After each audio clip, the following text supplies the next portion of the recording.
দেখেন আল্লাহ তাআলা অভিশাপ দিয়েছেন, আল্লাহ অভিশাপ দিয়েছেন ওই ব্যক্তিদেরকে যারা আকিলুর রিবা, যারা সুদ খায়। কি খায়? জোরে বলেন, কি খায়? সুদ যারা খায় তাদের উপরে আল্লাহ লানত। অমুকিলাহু, সুদ বক্ষণকারী, সুদ দাতা, সুদ যিনি খায় তার উপরে আল্লাহ লানত। সুদ যিনি দিবেন তার উপরেও আল্লাহ লানত।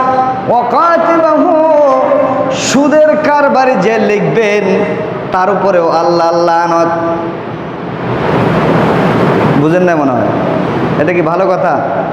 আল্লাহ লানত মানে ভালো লক্ষণ? কি বুঝলেন? লানত মানে বদদোয়া, আর বদদোয়া যদি স্বয়ং আল্লাহ দেয় কি অবস্থা হবে একটু চিন্তা করেন। কি বলতেছেন? সুদ ভক্ষণকারী, সুদ দাতা, যিনি খাবেন, যিনি দিবেন, যিনি এই সুদের কথা লিখবেন, আল্লাহ তাদেরকে কি করেছেন? লানত দিয়েছেন। ওয়াশাহিদাইহি, এই সুদের কারবারে যিনি সাক্ষী হবেন, যিনি সুদ খাবেন, যিনি সুদ দিবেন, যিনি সুদের কথা লিখবেন এবং এই সুদের কারবারে যে সাক্ষী থাকবেন, আল্লাহ এই ধরনের লোককে কি করবেন? লানত দিবেন। এই ধরনের লোককে আল্লাহ কি দেন? লানত দেন। অকলাহুম সাওয়া,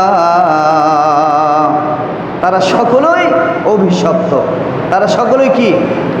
অভিশপ্ত। রাওয়াহু মুসলিম, মুসলিম শরীফের হাদিস।